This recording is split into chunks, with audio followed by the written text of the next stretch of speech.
Good day mga katiktik, ito pala yung para sa mga nagtanong sa mga Xiaomi. Ito mga Xiaomi Redmi phone mga katiktik, kung paano nga ba hanapin ang build number or paano nga ba i-enable ang developer option. So ganito lang kadali oh. 'Di ba? Pag open nyo, punta ka lang sa settings. Ay, nawala man yung settings. Wait lang ha. Punta ka sa settings. Ganyan. Tapos about phone. Yan.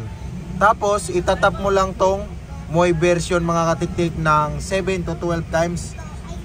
So yun, lalabas yun dito na you are a developer. Ayun na, you are now a developer, di ba? Nakita nyo? Yan o, tinap lang natin to yung MOI version at lumabas ng you are now a developer. So paano hanapin yung developer option? Madali lang mga katiktik, back lang natin. Yan. Tapos dito sa settings, hanapin mo ngayon dito mga katiktik ang additional settings. Ito, additional settings. Tapos dito sa additional settings, scroll down mo at meron ka makita dito na developer option. So kapag di mo pa na-click yung MIUI version, is hindi din to lalabas ang developer option. So papasukin mo na yung developer option at hanapin mo yung OEM unlocking. Ay sorry, natap natin. Itong OEM unlocking, i-on mo yan.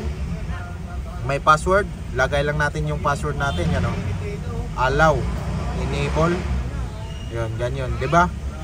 Tinry ko lang yan mga katiktik para makita nyo. So kung naka-ano siya, naka-on, dapat naka-off siya. Ayan. Naka-off. Yan o. Kung mapapansin nyo mga katiktik, may nakalagay dito, please restart device, enable device protection. So kaya kailangan nyo i-restart yan pagkatapos. Tapos i-off nyo din to para gagana nyo yung Gcash nyo. So bago nyo i-restart, dapat kumpletuhin nyo na lang mga katiktik. Naka-off yan. Tapos yan, install nyo yung Gcash application nyo. Tapos i-install ulit, sabay i-restart nyo yung phone mo.